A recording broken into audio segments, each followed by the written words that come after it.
Bonjour, bonsoir mes bien-aimés, ça dépend de l'heure à laquelle vous êtes en train de suivre cette prédication. Alors que le Seigneur vous bénisse, lui qui nous a donné le souffle de vie, il nous a fait grâce d'être encore en vie. La raison pour laquelle, avant d'écouter cette prédication, nous allons fermer nos yeux, nous allons prier pour lui dire, ne fût-ce qu'un grand merci en signe de reconnaissance. Éternel mon Dieu, Papa, nous te disons merci. Merci Jésus pour la grâce que tu nous as accordée d'être encore en vie ces jours. Nous te recommandons ces moments entre tes mains. La Bible dit que dans les détresses, ils crièrent à l'Éternel et l'Éternel les a envoyé sa parole et sa parole les a guéris. Laisse que cette parole, Seigneur, puisse toucher le cœur de mon frère et de ma sœur qui est blessé, Seigneur, qu'il soit complètement guéri, qu'il soit complètement délivré par le nom de Jésus-Christ. Seigneur, sois avec nous du début en qualité d'alpha, au milieu en qualité d'Emmanuel, Dieu parmi les hommes, et à la fin en qualité d'Oméga. Que ton nom soit glorifié. Je chasse tout esprit qui ne confesse pas ton nom, Seigneur, que ça soit brisé par le nom de Jésus-Christ. Toi, esprit de mari de nuit, tout esprit de femme de nuit, tout esprit qui peut combattre cet enseignement, je vous ordonne tous maintenant de commencer à plier vos bagages et d'aller plus vite dans les lieux arides, les lieux qui ont été préparés pour vous au nom de Jésus-Christ. J'invoque le sang précieux de Jésus-Christ, que le sang de Jésus couvre ma sœur, couvre mon frère qui va suivre cette prédication par le nom tout-puissant de Jésus-Christ. J'ai ainsi prié. Amen. Ok, bien aimés, nous allons continuer notre enseignement qui est intitulé sur les maris de nuit. Alors, je vous avais expliqué la fois dernière que je vais d'abord parler des origines des maris de nuit. Je vous ai promis que je vais parler aussi des femmes de nuit. Mais là, pour l'instant, je vais d'abord parler des maris de nuit. Pourquoi les maris de nuit? Parce que les maris de nuit menacent les femmes. Et les femmes de nuit, ils possèdent ou ils viennent pour menacer les hommes. Alors j'ai préféré de commencer à expliquer d'abord sur les maris de nuit. Parce que beaucoup de femmes aujourd'hui, elles sont menacées par ces esprits-là des maris de nuit. Alors, sans plus tarder, je vous avais expliqué. Je vais d'abord continuer les témoignages que j'avais donnés dans le premier volume. Le témoignage de la sœur qui était possédée par l'esprit de son grand-père. J'avais dit ceci. Le père de cette fille était allé voir son père, c'est-à-dire le grand-père de la fille en question. Il lui a dit, papa, moi je vais avoir la promotion au travail. Et comme toi tu es féticheur, tu peux me faire quand même des gris-gris pour avoir la promotion au travail. Et son père lui dira ceci. Comme tu veux avoir la promotion au travail, moi je veux que tu puisses me donner ta fille. C'est-à-dire, la femme de ce monsieur était enceinte. Alors, le papa du monsieur en question, il savait déjà que la femme de son fils va enfanter une fille. Vous savez, les sorciers, ils ont les 4 yeux pour voir des choses spirituelles. Et il a dit à son fils, si réellement tu as besoin de fétiches pour que tu puisses avoir la promotion au travail, alors donne-moi en mariage ta fille qui sera née bientôt là. Et le monsieur a accepté, il a dit à son papa, bon papa, je suis d'accord. Comme il avait accepté, et il a donné sa fille en mariage à son père. Or, à cette époque, la fille en question n'était pas encore née, elle était dans le ventre de sa mère. Mais le monsieur a signé un pacte avec son père. À partir de ce jour-là, le grand-père de la sœur en question, il a commencé à faire sortir la fille qui était dans le ventre de sa mère. Elle faisait là 4 ou 5 mois comme ça. Le grand-père commençait à sortir déjà avec le bébé qui était dans le ventre. C'est un témoignage vrai. Je vous ai dit que c'est un témoignage vrai. Je ne suis pas là pour vous raconter des mensonges. C'est un témoignage vrai. Alors, le grand-père sortait déjà avec sa petite fille. Pendant que la petite fille était encore dans le ventre de sa mère. Il sortait avec sa petite fille. Et quand la petite fille était née, en grandissant, il y avait eu des hommes qui venaient demander en mariage à la fille pour qu'elle puisse quand même se marier. Et à chaque fois, quand quelqu'un s'est présenté pour demander en mariage, le papa refusait. Son père disait toujours, non, ma fille, elle est encore jeune. Non, ma fille va d'abord finir ses études. Elle avait tant de raisons à donner aux hommes qui venaient pour demander sa fille en mariage. Vous savez pourquoi le monsieur refusait? Pourquoi? Parce qu'il avait déjà fait épouser sa fille à son père la nuit. C'est pour cela qu'il ne pouvait plus accepter que sa fille puisse épouser quelqu'un d'autre dans la journée. Puisque si sa fille devait épouser quelqu'un d'autre dans la journée, le papa de la fille devait mourir. La raison pour laquelle il refusait, il donnait des raisons. Oh non, ma fille elle est encore jeune. Oh non, il faut que ma fille puisse finir les études. La fille a fini les études. Le papa donnait toujours des raisons. Son père donnait toujours des raisons qui n'étaient même pas valables. Et la fille obéissait à son père, comme la Bible dit. Enfants, obéissez à vos parents. Alors, elle obéissait à son père. Elle ne savait absolument rien. Avant de continuer ce témoignage, je vais d'abord vous expliquer, mes bien-aimés, mes sœurs, vous qui me suivez. Tu es déjà adulte.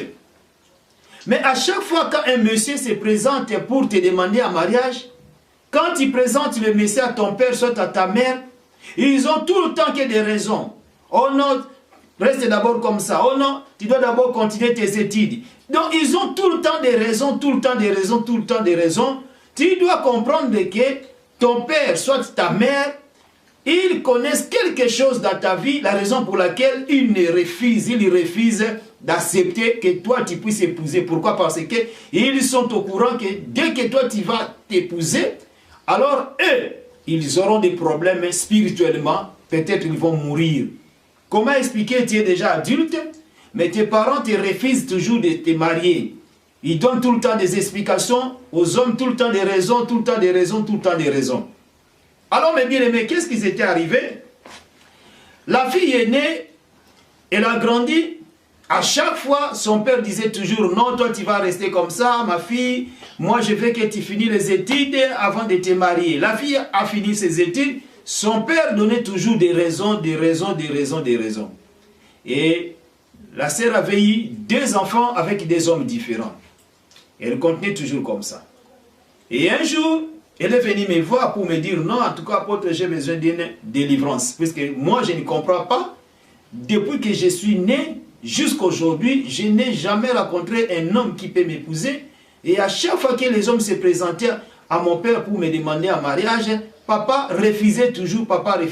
Mais aujourd'hui, moi, j'ai eu un homme qui est déjà prêt pour m'épouser. Alors, je veux que je puisse passer d'abord à la délivrance avant notre mariage. Je dis, ok, ça va. On va nous préparer pour la délivrance. C'était le même jour qu'elle était venue me voir. Nous avons commencé la prière de délivrance et la sœur était tombée par terre. Quand elle est tombée par terre, son père a commencé à réclamer sa fille en disant, non, ma fille ne peut jamais épouser un homme. Pourquoi? Parce que moi, je l'ai déjà fait épouser à mon père. Alors, son père était déjà mort. Donc, le grand-père de la sœur était déjà mort depuis longtemps, là au pays. Et le papa disait quoi? Que ma fille ne peut jamais épouser quelqu'un d'autre. Pourquoi? Parce qu'elle est déjà mariée à mon père. J'ai commencé à poser des questions à cet esprit, en disant, mais pour quelle raison que toi, tu as déjà fait épouser ta fille, et là, aujourd'hui, ta fille veut se marier, toi, tu refuses, pour quelle raison? Il a commencé à nous raconter l'histoire, comme je vous ai expliqué tout à l'heure, en disant que, mais non, moi, je l'avais déjà fait épouser à mon père, pour telle raison, telle raison, telle raison. Alors, la personne qui va épouser ma fille, il va mourir. J'ai dit, non, c'est toi qui vas mourir, ce n'est pas le mari de ta fille qui va mourir, mais c'est toi qui vas mourir. On va faire la prière de retour à l'expéditeur. Alors, le problème, c'est quoi? Tu dois te repentir, tu dois accepter Jésus-Christ dans ta vie et confesser tes péchés. Si tu veux vivre longtemps, tu laisses l'accès à ta fille pour épouser quelqu'un d'autre. Et le Messie avait refusé. Bien-aimés dans le Seigneur, je vous raconte une histoire vraie. Qu'est-ce qui était arrivé? Après la délivrance, nous avons fait la délivrance, nous avons chassé cet esprit, la sœur était délivrée. Quand il s'est réveillé, nous avons commencé à lui relater son histoire, comment c'était passé. Elle s'étonnait, elle s'étonnait. En plus, ce qui était plus grave encore, qu'est-ce qu'elle a dit? Que les jours que son grand-père était décédé, comme son grand-père était chef coutumier du village, selon leur coutume, il ne pouvait pas être enterré seul. Il devait être enterré avec son garde-corps, donc le messie qui était avec lui tout le temps, qui était comme son cuisinier, en même temps comme son garde-corps, parce qu'il était chef coutumier. Mais son garde-corps n'était même pas malade, il était en forme, il était en bonne santé. On a dit qu'il doit être enterré avec ce grand-père-là. On avait enterré le grand-père avec son garde-corps qui était vivant. On a mis d'abord le messie qui était le garde-corps de son grand-père, qui était le chef coutumier. Après, on a pris le cercueil du grand-père, on a mis au-dessus de cet homme et on les a enterrés. Après, la sœur a commencé à nous relater l'histoire en disant, mais moi je ne comprenais pas, puisque à chaque fois que les hommes se présentaient chez mon papa pour me demander un mariage, papa refusait toujours. Il ne me donnait que des raisons, il disait toujours à ces gens-là, non, ma fille elle est encore jeune, je veux que ma fille puisse finir ses études, non, je ne vais pas. Tout le temps, je ne comprenais absolument rien, à tel point que j'ai eu 2 enfants avec des hommes différents. Or, c'est papa qui connaissait mon histoire, il connaissait déjà ma vie, c'est pour cela papa refusait. Alors, j'ai dit à la sœur, bon, ça va, sois calme, là, tu es déjà délivré, peu importe le problème qui va arriver, mais Jésus-Christ est avec toi. Et son futur mari était parti en voyage. À son retour, l'avion a failli s'écraser à cause du monsieur qui était dans l'avion, à tel point que les pilotes avaient fait l'atterrissage forcé dans un pays quelconque. La sœur m'a appelé, elle m'a expliqué, j'ai dit non, on va continuer toujours à prier. On a prié, on a prié, on a intercédé, et après, ils ont pris l'autre avion, ils sont arrivés au pays. Arrivés au pays, les jours du mariage, les papas avaient refusé. Et la famille de maman, ils ont accepté que leur fille puisse être mariée. Ils ont pris la dot. 2 jours après, le père était mort. Pourquoi le papa de la fille était mort? C'est parce qu'il avait déjà mangé l'argent, c'est parce qu'il avait déjà donné sa fille à son père. Donc, il ne pouvait jamais accepter que sa fille puisse épouser quelqu'un d'autre. Mais comme la famille avait obligé que la fille soit mariée, et le papa était mort après des jours. Bien-aimés, la raison pour laquelle aujourd'hui il y a beaucoup de filles, beaucoup de femmes qui sont belles de figure, belles de taille, mais elles ne trouvent pas le mariage. Tu dois te poser des questions, mais pourquoi je suis belle? Il y a des hommes qui me draguent, il y a des hommes qui m'aiment, mais pourquoi personne ne m'accepte pour me marier? Ou soit pourquoi papa refuse tout le temps que je puisse me marier? Ou soit maman, pourquoi elle refuse? C'est parce qu'ils connaissent quelque chose dans ta vie. La raison pour laquelle ils ne peuvent jamais accepter que tu sois marié à quelqu'un d'autre. Ils viendront toujours pour te combattre, pour bloquer ton étoile. Et je vais vous dire une chose, mes bien-aimés dans le Seigneur, vous qui me suivez, que souvent, les femmes qui sont possédées par les esprits des maris de nuit, ce sont des femmes qui ont vraiment la grâce. Ce sont des femmes qui ont une future vraiment bénie, ils ont des étoiles, ils ont vraiment la grâce. Et l'ennemi, comme la Bible dit dans Jean chapitre 10 au verset 10, que le diable, il vient que pour dérober, détruire et égorger. Lui, il n'a jamais créé quelque chose. Mais il viendra uniquement pour combattre la vie des enfants de Dieu. Donc tu es combattu, tu es possédé par l'esprit des maris de nuit. Pour quelle raison? C'est parce que tu as l'étoile de Dieu. Étant donné que tu as la grâce, tu es béni. Le diable a volé ton étoile de mariage, le diable a volé ton étoile de bénédiction pour que tu commences à pleurer, et jusqu'à ce que tu vas aller consulter les féticheurs, les sorciers, pour que toi aussi tu deviennes sorcière. La raison pour laquelle tu es possédé par l'esprit des maris de nuit. Mais gloire à Dieu parce que Dieu a envoyé ses serviteurs pour faire la prière de délivrance à tous ceux qui sont possédés parce que Jésus nous a mandatés, il nous a oint, il nous a donné l'onction pour prier pour tous ceux qui ont des problèmes, qu'ils soient délivrés. Car la Bible nous dit dans Éphésiens chapitre 6, nous lisons les versets 10 à 12, la Bible dit que car nous n'avons pas à lutter contre la chair et le sang, mais contre les esprits méchants dans les lieux célestes. Alors bien aimés, ma sœur, vous qui me suivez, vous faites des rêves de mari de nuit. Vous faites des rêves en train peut-être d'accoucher, de coucher avec un homme ou bien avec quelqu'un que tu ignores peut-être le visage. C'est l'esprit de mari de nuit. Alors, ça c'était d'abord les origines des esprits de mari de nuit. Puisque tu peux te poser des questions. Mais d'où viennent ces esprits de mari de nuit? Alors, dans mon premier volume, je vous avais expliqué que les esprits-là des maris de nuit, ça vient d'abord par des féticheurs. Peut-être tu avais consulté un féticheur parce que tu avais des problèmes sérieux.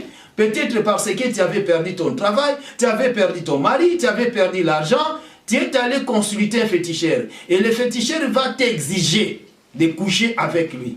Et quand toi tu vas accepter, directement l'esprit des maris de nuit va te posséder. Ils vont continuer à venir coucher avec toi, que ce soit la journée, que ce soit la nuit, pour bloquer ta vie, ma sœur. C'est ça l'origine des esprits des maris de nuit. Alors, même si tu n'avais même pas couché avec les féticheurs, ou soit tu t'avais laissé peut-être tes ongles, tes cheveux, l'argent, sous-vêtements, quelque chose comme ça, quelconque, ou soit le féticheur t'avait fait laver, alors ils t'ont possédé, ils t'ont donné l'esprit des maris de nuit. Ça peut être lui-même le féticheur, ça peut être aussi ces esprits, ces démons qui travaillent avec lui. Alors depuis ces jours-là, tu es bloqué, les hommes ne te demandent même pas en mariage, parce que tu es possédé par l'esprit des maris de nuit. Donc c'était les origines des maris de nuit. Et la deuxième origine que je vous avais expliquée dans mon premier volume, c'était la masturbation. Une femme qui se masturbe, pendant que tu es en train de se masturber, sache-le que tu invoques l'esprit des maris de nuit. Puisqu'en se masturbant, déjà dans tes pensées, tu vas commencer à penser comme si tu faisais l'amour avec quelqu'un que tu connaissais. Étant donné que dans tes pensées, tu vas refléter l'image de quelqu'un, alors la nuit quand toi tu vas dormir, et tu vas commencer maintenant à faire les rêves que tu es en train de coucher avec un tel messie, un tel messie. Et souvent ces esprits-là des maris de nuit, ils se transforment, ils changent le visage pour que tu ne puisses pas les connaître et que non, ça peut être telle personne, telle personne. Aujourd'hui, il peut venir avec le visage d'André. 2 jours après, il va venir peut-être avec le visage de Thomas. 3 jours après, il va venir peut-être avec le visage de Philippe. Et tu seras dans la confusion totale. Tu ne pourras même pas comprendre, mais qui est cet esprit-là des maris de nuit? Donc, tout ça, ce sont des origines des maris de nuit. D'où viennent les esprits des maris de nuit? Tu peux te poser des questions. Mais pourquoi je suis possédé par les esprits des maris de nuit? Donc, ce sont des origines. Et troisième origine des maris de nuit, comme je vous ai expliqué un peu dans le premier volume, ça peut être aussi les pensées.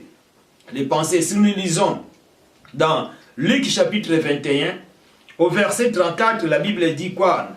Je vais lire les versets dans Luc chapitre 21, au verset 34. La Bible dit ceci dans Luc chapitre 21, au verset 34. Je lis la parole de Dieu. La Bible dit, prenez garde à vous-même, de crainte que vos cœurs ne s'appesantissent par les excès du manger et du boire, et par les soucis de la vie, et que ces jours ne viennent sur vous à l'improviste. Donc la Bible nous interdit de ne pas avoir les soucis de la vie. Puisque si tu as tout le temps les soucis de la vie, la Bible nous dit que ces jours-là ne viennent à l'improviste. Quel jour? Le jour de l'enlèvement. Alors là, je vais parler à propos des soucis, ou soit des pensées. Toi, étant donné que tu es célibataire, tu n'as pas encore trouvé un mariage, tu n'as pas encore trouvé un homme qui t'a accepté pour te marier, pour t'honorer. Alors tu commences à dormir avec ces pensées, avec ces soucis. Tu ouvres la porte directement aux démons, directement aux esprits des maris de nuit. La raison pour laquelle la Bible nous dit, Job disait quoi? Que ce que je crains, c'est ce qui m'arrive. Job craignait quoi? Il craignait la mort de ses enfants. Mais c'est ce qui était arrivé dans sa vie. Alors bien aimé, toi, étant donné que tu as tout le temps des soucis, tu as des pensées, tu es en train de penser, mais quel jour que moi je vais me marier? Là, j'ai déjà 45 ans, j'ai déjà 50 ans, j'ai déjà 55 ans.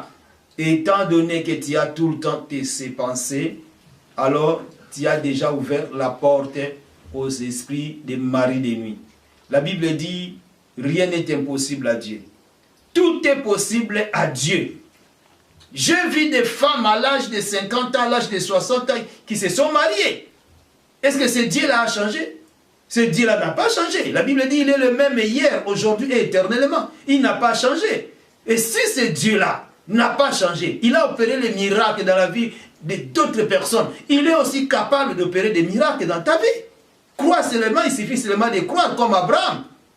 Quand Dieu avait appelé Abraham de quitter sa patrie, sa maison, de quitter la maison de ses parents, Abraham ne savait pas où il devait aller habiter. Mais il avait accepté par la foi.